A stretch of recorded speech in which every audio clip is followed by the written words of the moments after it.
नमस्कार सभी को। चलिए हम लोग आज फिर शुरू करेंगे एक बार। हम लोग पिछले क्लास में मगध साम्राज्य, ठीक है, मगध साम्राज्य पर बिंबिसार और अजातशत्रु के बारे में हम लोग पढ़े थे, ठीक है। बिंबिसार और अजातशत्रु, ठीक है। मगध साम्राज्य पर इन दोनों का शासन सत्ता के बारे में हम लोग अच्छे से जान गए थे, अच्छे से देख लिए थे। आज हम लोग जानेंगे एक बहुत ही महत्वपूर्ण और महत्वाकांक्षी राजा, ठीक है, अशोक के बारे में। अशोक, चंद्रगुप्त मौर्य, ठीक है, आदि शासकों के बारे में हम लोग पढ़ेंगे। तो बिंबिसार और अजातशत्रु ये जो थे कौन से थे? हर्यक वंश थे, हर्यक वंश के थे, ठीक है।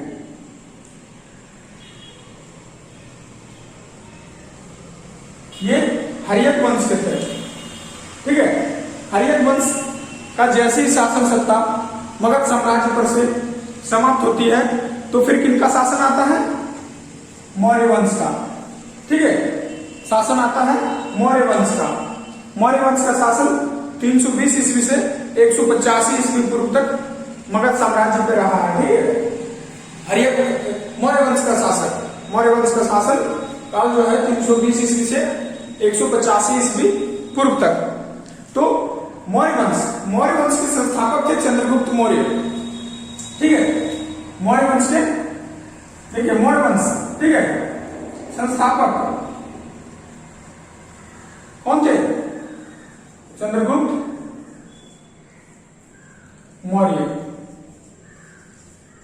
इन्होंने मौर्य वंश की स्थापना करी थी, ठीक है। इन्होंने सर्वप्रथम मौर्य वंश की स्थापना करी थी। इन्होंने जो शासन किया वो 320 ईस्वी से 298 ईस्वी पूर्व तक, ठीक है। 320 ईस्वी से 298 ईस्वी पूर्व तक, ठीक है।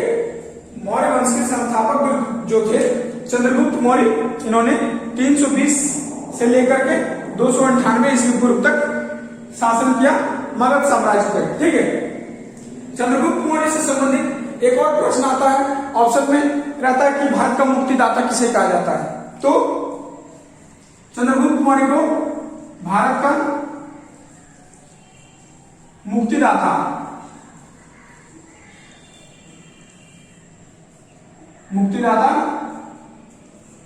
कहा जाता था, ठीक है। चंद्रगुप्त मौर्य को भारत का मुक्तिदाता कहा जाता था। क्यों कहा जाता था? क्योंकि चंद्रगुप्त मौर्य ने जो है यूनानियों के प्रभुत्व से, यूनानियों के प्रभाव से जो है भारत को मुक्ति दिलाई थी, ठीक है। यूनानियों के प्रभाव से, उनके प्रभुत्व से भारत को मुक्ति दिलाई थी किसने? चंद्रगुप्त मौर्य ने। इसलिए चंद्रगुप्त मौर्य को भारत का मुक्तिदाता भी कहा जाता है, ठीक है। उन्होंने क्या किया? वो भी आए शासन में, तो हर राजा की भांति उन्होंने भी अपना साम्राज्य विस्तार, ठीक है, साम्राज्य विस्तार की नीति अपनाई, साम्राज्य विस्तार करने का प्रयास किया।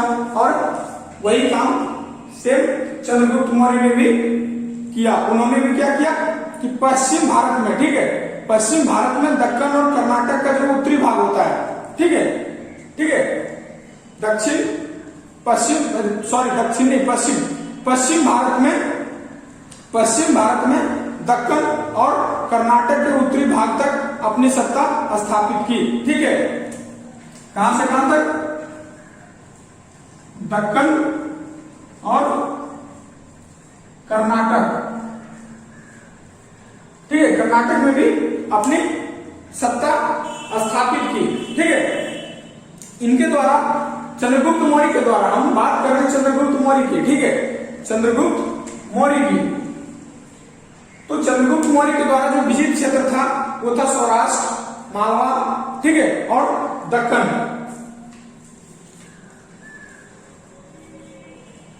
सौराष्ट्र, मालवा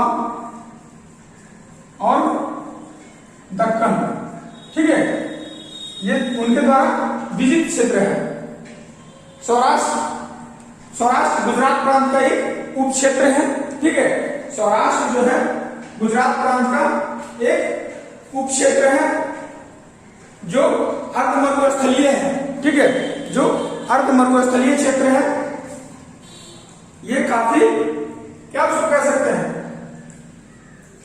मतलब बंजर भूमि जैसा है। ठीक है, ये मरुस्थलीय क्षेत्र है, अर्ध मरुस्थलीय है।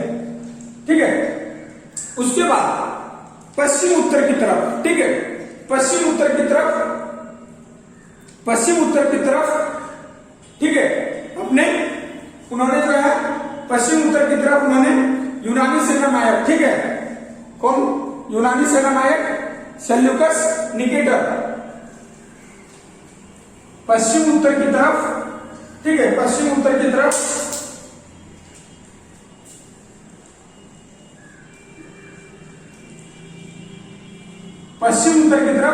यूनानी सेनानायक कौन था,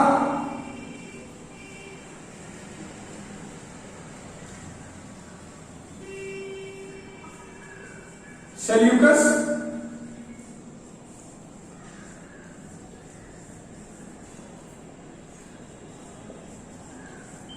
निकेटर। ठीक है, उन्होंने सेल्यूकस निकेटर का सामना किया और अंततः जो है सेल्यूकस निकेटर का हार हुआ और इनको काबुल, कंधार, हिरात, बलूचिस्तान और मकरान का जो क्षेत्र है, ठीक है, काबुल,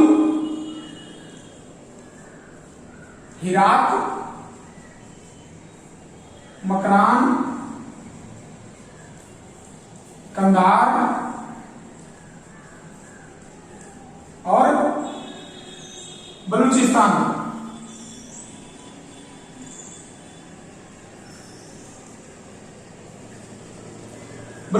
का जो ये यूनानी सेनानायक सेल्यूकस निकेटर का सामना किया। ठीक है, पश्चिम उत्तर में, और उन्होंने काबुल, इराक, मकरान, कंधार और बलूचिस्तान पर अपनी सत्ता स्थापित कर ली। ये इन क्षेत्रों को अपने कब्जे में ले लिया। ठीक है, विजय प्राप्त कर अपने कब्जे में ले लिया, और साथ ही साथ इतना ही नहीं बल्कि जो सेल्यूकस निकेटर का एक पुत्री थी, ठीक है, सेल्यूकस निकेटर की जो एक पुत्री थी, उनसे इन्होंने विवाह भी कर लिया। किसने? चंद्रगुप्त मौर्य ने। ठीक है, देखिए हम सिर्फ मुख्य पॉइंट की बात कर रहे हैं, मुख्य बिंदुओं पे हम चर्चा कर रहे हैं। ठीक है, ये एज ए वन लाइनर समझ लीजिए आप, जो आप डायरेक्ट अगर इसका आप नोट्स तैयार करेंगे तो आप लास्ट टाइम में, ठीक है, एग्जाम के लास्ट टाइम में आप आराम से रिवीजन कर सकते हैं, आसानी से रिवीजन कर सकते हैं। आपको बहुत सारा ढूंढना नहीं पड़ेगा कहीं भी। ठीक है, बहुत सारा ये नहीं कि नोट्स पलट रहे हैं, बुक पलट रहे हैं, ये उस समय बहुत काम आएगा। तो हम सिर्फ मुख्य बिंदुओं की बात कर रहे हैं। तो ये पश्चिम उत्तर की तरफ जो है काबुल, हिरात, मकरान, कंधार और बलूचिस्तान पर अपना कब्जा जमा लिया, और साथ ही साथ सेल्यूकस निकेटर की बेटी से, ठीक है, सेल्यूकस निकेटर की एक बेटी से भी चंद्रगुप्त मौर्य ने क्या किया? शादी कर लिया। ठीक है, शादी कर लिया। उसके बाद सेल्यूकस निकेटर, ठीक है, सेल्यूकस निकेटर का जो था दूत, ठीक है, सेल्यूकस का एक दूत था मेगास्थनीज। ठीक है, सेल्यूकस का एक दूत था मेगास्थनीज, जो 315 ईस्वी पूर्व में कहां आया था? पाटलिपुत्र। ठीक है, 315 ईस्वी पूर्व में मेगास्थनीज,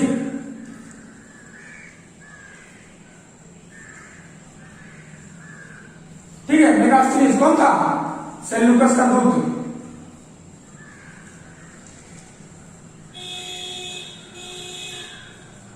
कहां आया? पाटलिपुत्र आया।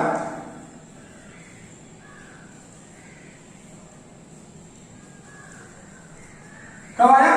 तो 315 ईस्वी पूर्व में। ठीक है, 315 ईस्वी पूर्व में सेल्यूकस का दूत मेगास्थनीज पाटलिपुत्र आया। किसके दरबार में? चंद्रगुप्त के दरबार में। ठीक है, चंद्रगुप्त मौर्य के दरबार में। चंद्रगुप्त मौर्य के दरबार में सेल्यूकस का जो दूत था मेगास्थनीज 315 ईस्वी पूर्व में कहा पाटलिपुत्र आया था। ठीक है, देखिए ये जो डेट है ये सब डायरेक्टली पूछता है, ठीक है, इसलिए इसको ध्यान दीजिएगा। तो 315 ईस्वी पूर्व में मेगास्थनीज जो है सेल्यूकस का दूत पाटलिपुत्र आया, किसके दरबार में? तो चंद्रगुप्त मौर्य के दरबार में। और उन्होंने क्या किया? एक अपनी यात्रा वृत्तांत, ठीक है, यात्रा वृत्तांत मेगास्थनीज की जो यात्रा वृत्तांत है, यानी अपनी यात्रा का क्या वर्णन, ठीक है, अपनी यात्रा का वर्णन किया उन्होंने। और उनकी यात्रा वृत्तांत कौन सी थी? इंडिका, ठीक है, उनकी यात्रा वृत्तांत इंडिका, ठीक है, इंडिका। उन्होंने क्या किया? एक अपनी पूरी यात्रा की एक व्याख्या लिखी, ठीक है, और उसका नाम था क्या? इंडिका। किसका था ये यात्रा वृत्तांत? किसका था? तो मेगास्थनीज का, ठीक है, मेगास्थनीज की यात्रा वृत्तांत इंडिका थी। इंडिका में उन्होंने पाटलिपुत्र के शासन व्यवस्था, ठीक है, पाटलिपुत्र के शासन व्यवस्था, नगर प्रशासन, ठीक है, आदि की विस्तृत चर्चा कहां मिलती है? इंडिका में। उन्होंने पाटलिपुत्र की बहुत ही खूबसूरती से सराहना किया है इस इंडिका में, ठीक है, वहां की नगर व्यवस्था, प्रशासन, ठीक है, वहां की जो राजधानी थी पाटलिपुत्र, उसकी बहुत ही सुंदर और सुशील ढंग से इन्होंने व्याख्या किया। किसने? मेगास्थनीज ने, ठीक है। तो ये हम लोग चंद्रगुप्त मौर्य की बात कर रहे हैं। चंद्रगुप्त मौर्य पश्चिम में यूनानी सेना नायक सेल्यूकस निकेटर का सामना किया और काबुल, इराक, कंधार, मकरान और बलूचिस्तान का जो क्षेत्र है उस पर कब्जा जमा लिया। और साथ ही साथ चंद्रगुप्त की एक बेटी से, सेल्यूकस की एक बेटी से भी उन्होंने अपनी विवाह कर लिया, ठीक है, उन्होंने अपना विवाह कर लिया। और उसके बाद 315 ईस्वी पूर्व में, ठीक है, सेल्यूकस का दूत मेगास्थनीज जो है वो चंद्रगुप्त के दरबार में पाटलिपुत्र आया और अपनी पूरी यात्रा का, ठीक है, अपनी पूरी यात्रा को एक कहानी के रूप में लिख दिया, ठीक है, कहानी के रूप में लिख दिया। और उस लिखी हुई रचना का क्या नाम था? इंडिका, ठीक है, रचना का नाम था इंडिका। उन्होंने इंडिका में क्या किया है? तो पाटलिपुत्र की नगर प्रशासन व्यवस्था, ठीक है, वहां का सौंदर्यीकरण आदि का विस्तृत चर्चा किया है, ठीक है। तो चंद्रगुप्त मौर्य के शासन में जो था, ठीक है, चंद्रगुप्त मौर्य के शासन में अर्थव्यवस्था पर, ठीक है, देखिए मुख्य बात बार बार बोल रहे हैं हम, मुख्य बिंदुओं की बात कर रहे हैं। तो अर्थव्यवस्था पर जो है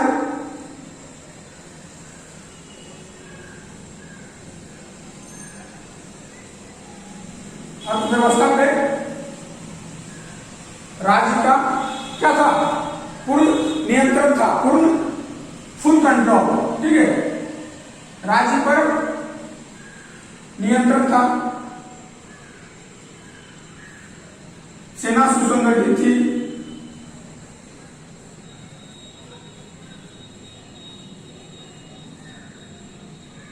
ठीक है, सेना सुसंगठित थी और शक्तिशाली भी,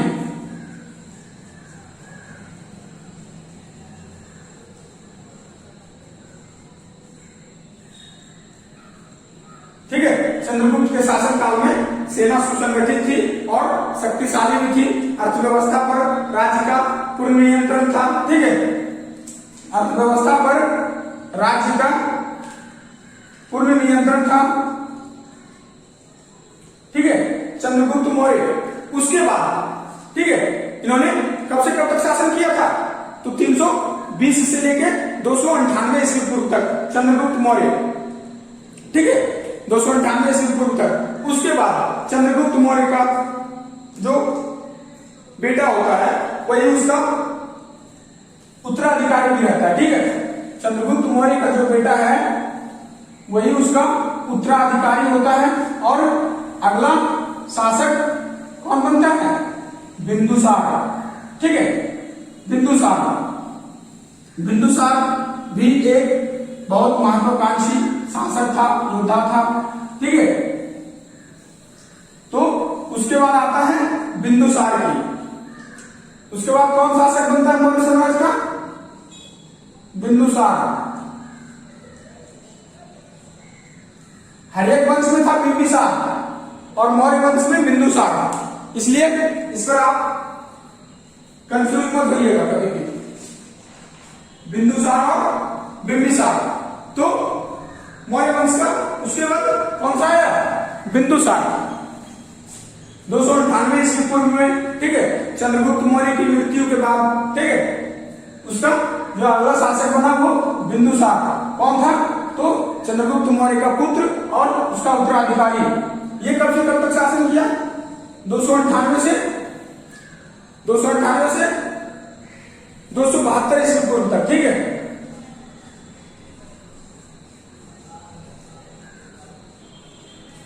दो सौ 272 ईस्वी पूर्व तक बिंदुसार। बिंदुसार कौन था? तो चंद्रगुप्त मौर्य का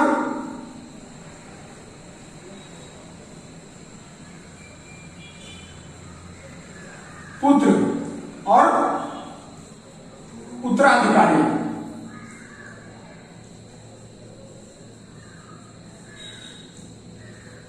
ठीक है, चंद्रगुप्त मौर्य का पुत्र और उत्तराधिकारी था। अगला शासक मौर्य वंश का अगला शासक था बिंदुसार। 298 से 272 ईस्वी पूर्व तक शासन किया, ठीक है। इसके समय में जो है मौर्य साम्राज्य का जो गौरव था वो बना हुआ था, ठीक है। बिंदुसार के समय में भी मौर्य साम्राज्य का जो क्या उसको बोलते हैं, दबंगई, ठीक है, मौर्य साम्राज्य का दबंगई बरकरार था, ठीक है। बिंदुसार जो है बहुत ही अच्छा शासक था। उन्होंने अपना विदेश संबंध भी, ठीक है, विदेशों से भी संबंध को जो है अच्छी तरह से बनाए रखा, ठीक है, विदेशों से संबंध बनाए रखा। और उसके बिंदुसार के भी शासनकाल में एक यूनानी दूत, ठीक है, यूनानी दूत,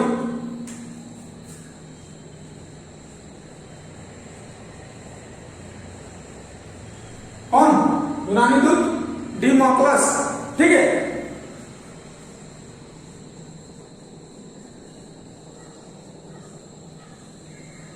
यूनानी दूत डिमोक्लस जो है बिंदुसार के दरबार में आया, ठीक है, बिंदुसार के दरबार में आया।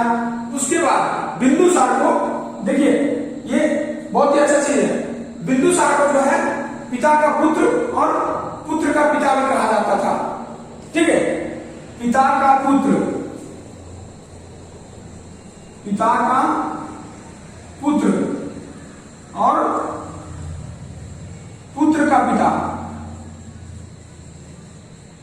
ठीक है, पिता का पुत्र और पुत्र का पिता नाम से जाना जाता था। ऐसा क्यों? क्योंकि बिंदुसार जो था, ठीक है, एक महान शासक चंद्रगुप्त मौर्य का पुत्र था, ठीक है, चंद्रगुप्त मौर्य का पुत्र था, इसीलिए पिता का पुत्र कहा गया। एक महान शासक चंद्रगुप्त मौर्य का पुत्र था, इसीलिए पिता का पुत्र कहा गया। और साथ ही साथ पुत्र का पिता इसलिए कहा गया क्योंकि बिंदुसार का जो पुत्र था, कौन? अशोक महान, ठीक है, सम्राट अशोक महान, ठीक है। तो पुत्र का पिता, तो ये बहुत ही महत्वाकांक्षी शासक सम्राट अशोक के पिता होने के कारण पुत्र का पिता कहा गया इनको, ठीक है। और चंद्रगुप्त मौर्य के पुत्र होने के कारण इनको पिता का पुत्र कहा गया, ठीक है, क्लियर है। उसके बाद बिंदुसार के बाद आता है कौन सा? बिंदुसार के बाद एक बहुत ही महान शासक, ठीक है, जो मौर्य वंश का महानतम शासक कहलाया, वो कौन था? सम्राट अशोक, ठीक है, बिंदुसार का पुत्र सम्राट अशोक। इन्होंने 272 ईस्वी पूर्व से लेकर के 232 ईस्वी पूर्व तक मौर्य वंश के शासक रहे और मगध पर राज किया, ठीक है, मगध साम्राज्य पर राज किया। कौन? सम्राट अशोक।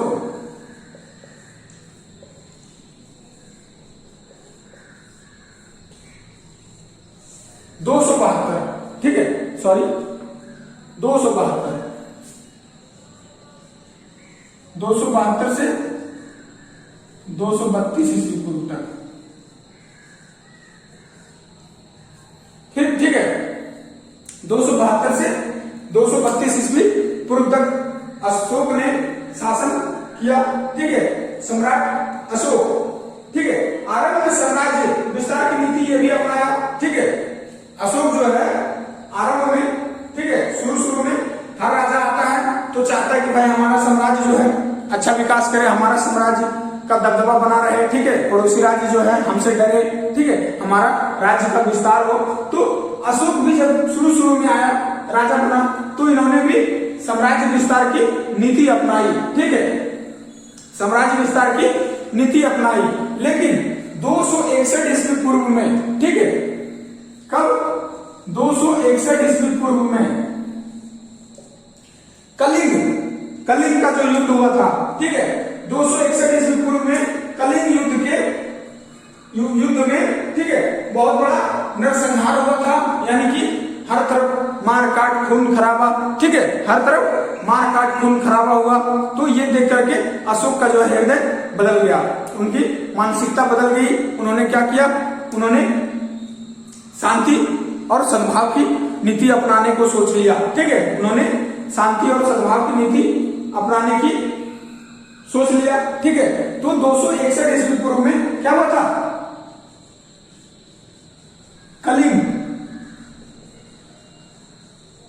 कलिंग का युद्ध, उसमें नरसंहार हुआ, यानी कि हर तरफ मार काट खून खराबा आदमियों की सेना का, ठीक है।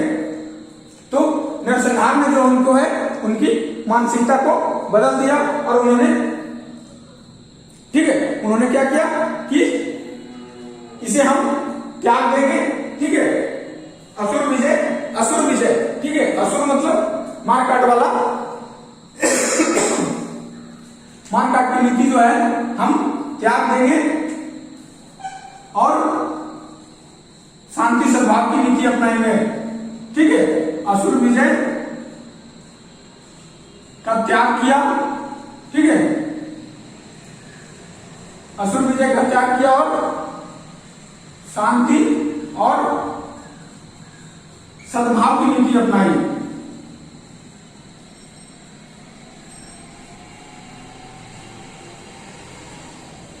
जिसे धम्म विजय भी कहते हैं, ठीक है, जिसे धम्म विजय भी कहते हैं, धम्म विजय की नीति।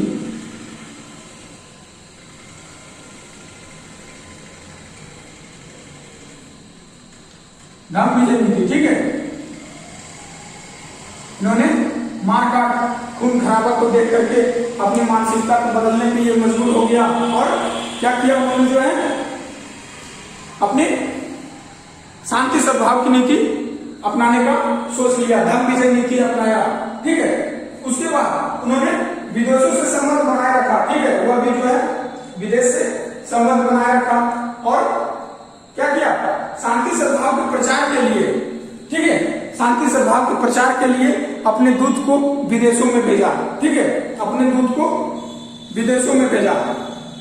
उन्होंने अपने पुत्र और पुत्री को जो है श्रीलंका में भेजा, पश्चिमी एशिया में, मध्य एशिया में, ठीक है, और यूनानियों द्वारा शासित राज्य सीरिया, मिस्र, साइरिनिया, ठीक है, ये सब आदि देशों में क्या किया, उन्होंने अपने दूत को भेजा। यूनानी द्वारा शासित राज्य कौन कौन सा था, यूनानी द्वारा शासित राज्य कौन कौन सा था, सीरिया, मिस्र, साइरिन, ठीक है, सीरिया, मिस्र,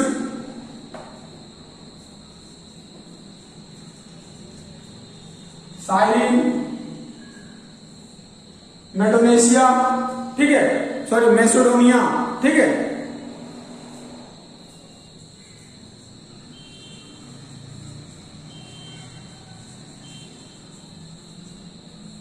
ये सभी देशों में क्या किया, अपना दूत भेजा और शांति सद्भाव का प्रचार किया, ठीक है, अपने दूत को भेजा और शांति और सद्भाव का प्रचार किया, ठीक है, इनके माध्यम से। उसके बाद ये क्या किया, कल्याणकारी, ठीक है, शांति सद्भाव का प्रचार करने के बाद कल्याणकारी कार्य किया, ठीक है, कल्याणकारी कार्यों में रुचि, यानी कि लोगों का मदद करना, ठीक है, हर किसी का मदद करना और शांति के साथ हर किसी से बात करना, ठीक है, धर्म की नीति अपनाकर दूसरे पर अपना शासन करना, ठीक है। तो कल्याणकारी कार्यों में रुचि लिया, ठीक है। उसका उद्देश्य क्या हो गया, अब उसका क्या उद्देश्य हो गया था कि सैनिक विजय न कर, ठीक है, यानी कि लड़ाई झगड़ा न करके अपना कूटनीति प्रभाव, ठीक है, अपना कूटनीति प्रभाव यानी कि दिमागी खेल से, ठीक है, यानी कि दिमाग से हम लड़े भी नहीं और हमारा वर्चस्व बना रहे, ठीक है, हम लड़े भी नहीं और हमारा वर्चस्व बना रहे, ऐसी नीति उन्होंने अपनाई, ठीक है, अपनी नीति अपनाई और इसके मदद से, ठीक है, शांति सद्भाव, ठीक है, धर्म विजय की नीति की मदद से उन्होंने जो है अपना प्रभाव बनाए भी रखा, ठीक है, सारे देशों पे अपना प्रभाव बनाए रखा, ठीक है, मानव सेवा वगैरह बहुत सारा काम करने लगा था, ठीक है।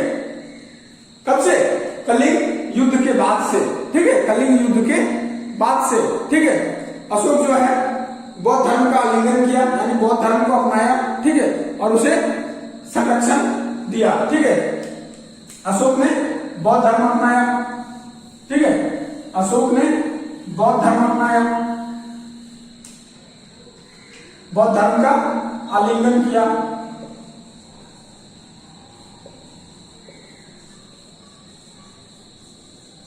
बौद्ध धर्म का आलिंगन, ठीक है, यानी कि अपनाना, उसे संरक्षण दिया और क्या किया, संरक्षण दिया, ठीक है। अशोक द्वारा जो है, ठीक है, अशोक द्वारा पाटलिपुत्र में, ठीक है, तृतीय बौद्ध संगति,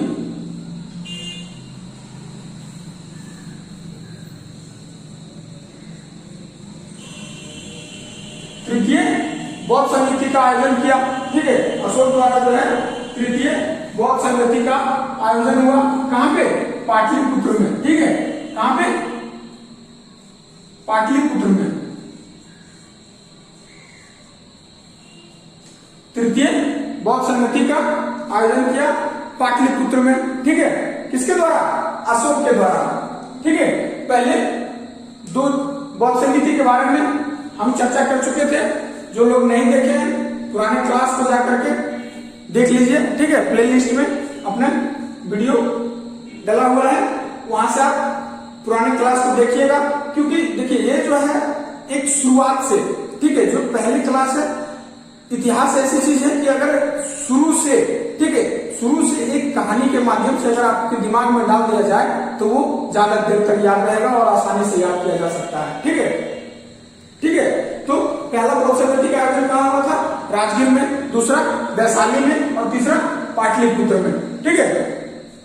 दूसरा वैशाली में जो हुआ था कालाशोक के अधीन हुआ था, ठीक है, और तीसरा सम्राट अशोक ने कराया था, और पहला किसने कराया था, राजगीर में, पहला किसने कराया था, कमेंट करके बताना कि पहला किसने कराया था, ठीक है।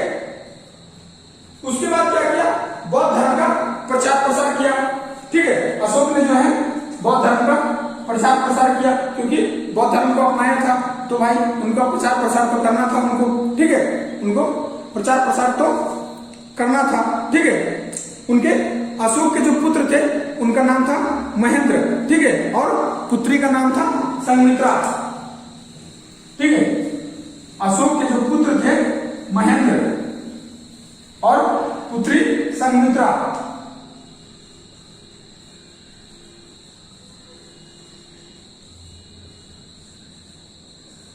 पुत्री कौन थी, संघमित्रा, ठीक है। संघमित्रा, संघमित्रा एक्सप्रेस भी चलती है, ठीक है, संघमित्रा एक्सप्रेस भी चलती है, इसलिए आप इसे याद रखना, संघमित्रा, ठीक है। इन्होंने क्या किया, अपने पुत्र महेंद्र और संघमित्रा को श्रीलंका में भेजा, ठीक है, इसलिए भेजा तो बौद्ध धर्म का प्रचार करने के लिए, ठीक है, बौद्ध धर्म का प्रचार करने के लिए अपने पुत्र और पुत्री को श्रीलंका में भेजा। ठीक है, कहां भेजा? श्रीलंका में भेजा। तो अशोक ने क्या किया? ठीक है, जन कल्याण की नीति अपनाई। ठीक है, जन कल्याण की नीति अपनाई, जन कल्याण की नीति अपनाई। ठीक है, विभिन्न वर्गों को क्या किया? आर्थिक सहायता प्रदान करना शुरू किया। ठीक है, विभिन्न तरह का मदद करना शुरू किया। तो विभिन्न वर्गों की सहायता के लिए उन्होंने क्या किया? धम्म महामाता, ठीक है, धम्म महामाताओं की नियुक्ति की, धम्म महामाता। ठीक है,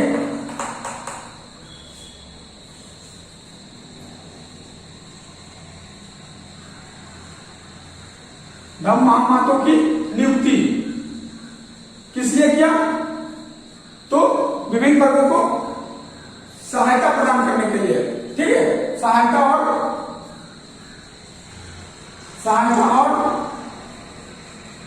सुविधा प्रदान करने के लिए। ठीक है, धम्म महामाताओं की नियुक्ति किया। ठीक है, इन्होंने सर्वप्रथम क्या किया? राजू नामक अधिकारी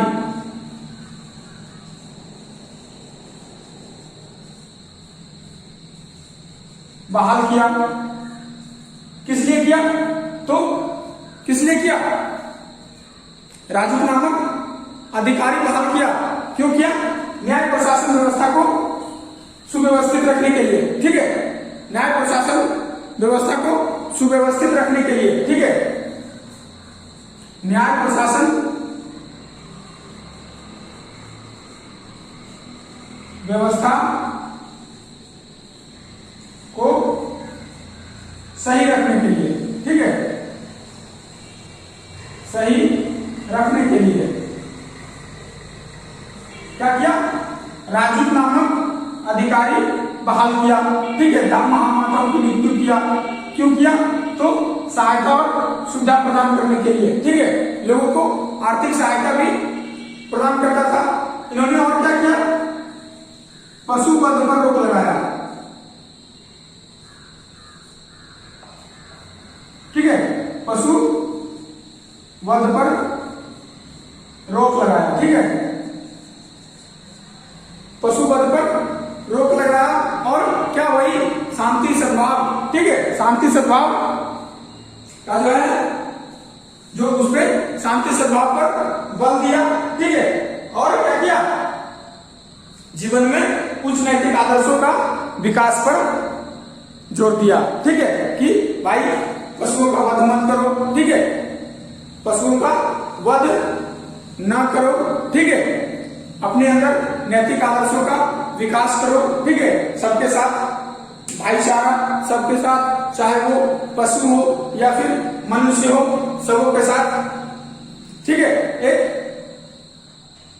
प्यार से व्यवहार करना चाहिए। ठीक है, इन पर अशोक ने जो है जोर दिया। ठीक है, उसके बाद क्या हुआ कि यहां से फिर बहुत समय बीतने के बाद, ठीक है, बहुत समय बीतने के बाद, ठीक है, अशोक जो है, ठीक है, बहुत समय बीतने के बाद मौर्य साम्राज्य का पतन होने लगा। ठीक है, मौर्य साम्राज्य का पतन होने लगा।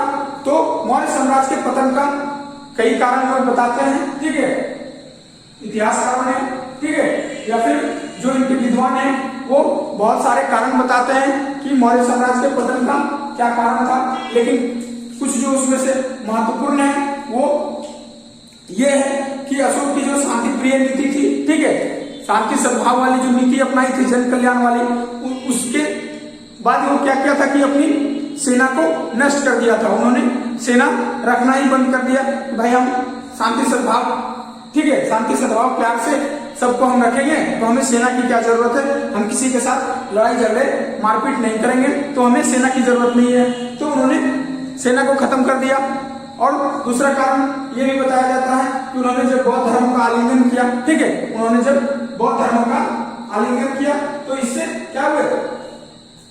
ब्राह्मण जो थे, ठीक है, ब्राह्मण जो थे वो रुष्ट हो गए, यानी रूठ गए, उनसे गुस्सा गए, ठीक है, कि भाई अपने बौद्ध धर्म क्यों अपनाया, बौद्ध धर्म का क्यों अपने साथ दिया, ठीक है। तो इनसे ब्राह्मण भी रुष्ट हो गए और अपनी सैन्य शक्ति भी खत्म कर दी, ठीक है, सेना जो थी उनको नष्ट कर दिया और बौद्ध धर्म के प्रति जो उनका झुकाव था उसके कारण ब्राह्मणों के रुष्ट होने के कारण, ठीक है, ब्राह्मणों का रुष्ट होना यही मौर्य साम्राज्य के पतन का कारक बताया जाता है, ठीक है, मौर्य साम्राज्य के पतन का कारण बताया जाता है।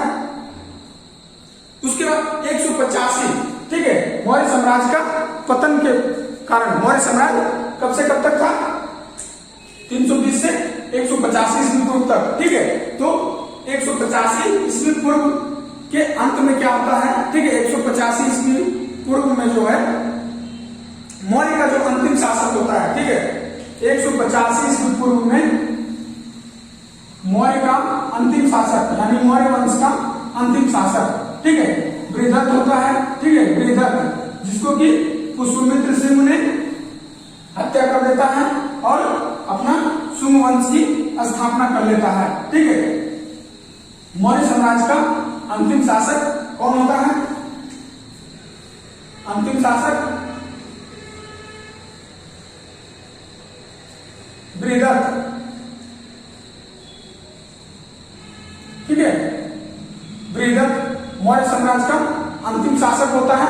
185 ईस्वी पूर्व में पुष्यमित्र शुंग ने, ठीक है, हत्या कर दिया, ठीक है, 185 ईस्वी पूर्व में ये मौर्य वंश का अंतिम शासक रहा और इसकी हत्या किसने किया, तो पुष्यमित्र शुंग ने, ठीक है, इनकी हत्या कर दी और राज सत्ता पर अधिकार कर लिया, राज सत्ता पर अधिकार कर लिया और शुंग वंश की स्थापना किया, ठीक है, कौन किया, पुष्यमित्र शुंग ने, ठीक है, शुंग वंश की स्थापना कर लिया बृहदत्त को मार करके, कब, 185 ईस्वी पूर्व में, ठीक है, 185 ईस्वी पूर्व में पुष्यमित्र शुंग ने मौर्य के अंतिम शासक, मौर्य वंश का अंतिम शासक बृहदत्त का हत्या कर दिया और अपना शुंग वंश की स्थापना किया और राज सत्ता पर अधिकार कर लिया, ठीक। तो मौर्य वंश के शासन काल में जो है, ठीक है, मौर्य वंश के शासन काल में कला और विद्या के क्षेत्र में भी, ठीक है, बहुत सारा प्रगति हुआ था, ठीक है, कला और विद्या के क्षेत्र में भी बहुत सारी प्रगति हुई थी।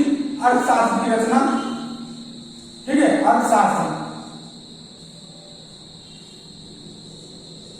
की रचना किसने किया था, कौटिल्य ने, जो मौर्य वंश के शासन काल में ही,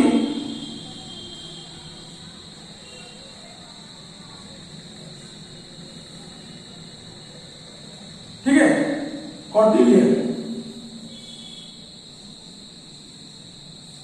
अर्थशास्त्र की रचना जो कौटिल्य ने किया था, ये मौर्य शासन काल की बहुत ही महत्वपूर्ण रचना है, ठीक है। और दूसरा रचना कौन सा है, तो पाणिनि की रचना, ठीक है, पाणिनि की एक रचना थी अष्टाध्यायी, पाणिनि एक व्यक्ति का नाम है, ठीक है,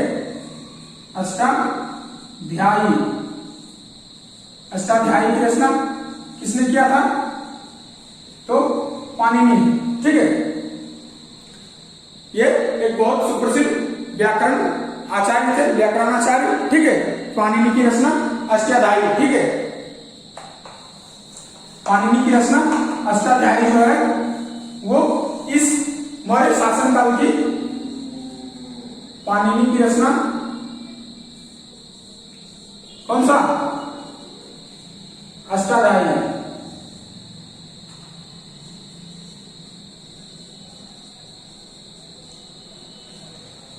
इस मौर्य शासन काल की बहुत महत्वपूर्ण उपलब्धि है, ठीक है, बहुत महत्वपूर्ण उपलब्धि है। किसके शासनकाल की, तो मौर्य शासनकाल की, मौर्य वंश के शासनकाल की, ठीक है। तो मौर्य साम्राज्य का अंत हुआ, बृहदत्त की हत्या हुई, पुष्यमित्र शुंग ने राज सत्ता पर अधिकार कर लिया। तो पुष्यमित्र शुंग के पुष्यमित्र शुंग के अधीन जो था मध्य गांगे घाटी, ठीक है, और चंबल नदी से संबंधित जो क्षेत्र था, चंबल नदी से संबंधित क्षेत्र, ठीक है, मध्य गांगे घाटी का क्षेत्र और चंबल नदी से संबंधित जो क्षेत्र था वो पुष्यमित्र शुंग के अधीन रह गया था। बाकी क्षेत्रों पर दूसरे राजाओं ने कब्जा कर लिया।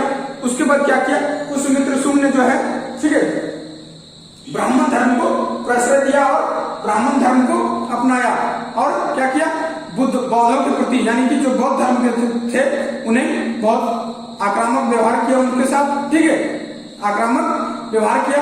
बहुत बड़ी संख्या में जो है बौद्ध भिक्षुओं का हत्या किया, उनके स्तूपों को, ठीक है, उनके स्तूपों को नष्ट किया, उनके निवास स्थान को नष्ट किया, ठीक है।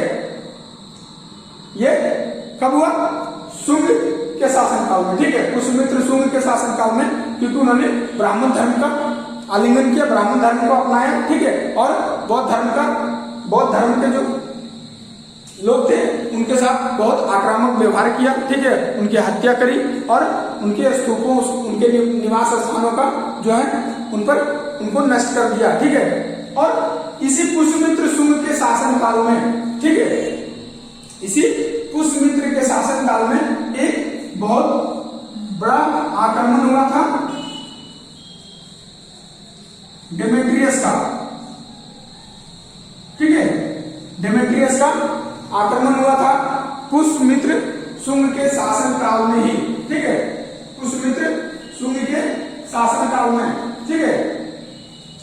ये डेमेट्रियस कौन था, तो एक यूनानी शासक था, ठीक है, इसके बारे में हम लोग अगले क्लास में चर्चा करेंगे। थोड़ा शॉर्ट में सुन लीजिए। ये एक यूनानी शासक था जिसने, ठीक है, जिसकी सेना ने पहली बार, ठीक है, जिसकी सेना जो है पहली बार क्या किया, पहली बार भारतीय सीमा में प्रवेश कर सका था, ठीक है। यूनानी शासक डेमेट्रियस की सेना जो है पहला ऐसा शासक था, मतलब पहला बार ऐसा हुआ जब इसका सेना जो है भारतीय सीमा में प्रवेश किया था, ठीक है। तो डेमेट्रियस की चर्चा हम लोग अगले क्लास में करेंगे, ठीक है, डेमेट्रियस की चर्चा हम लोग अगले क्लास में करेंगे। और शुंग वंश के बाद कण्व वंश आता है, ठीक है।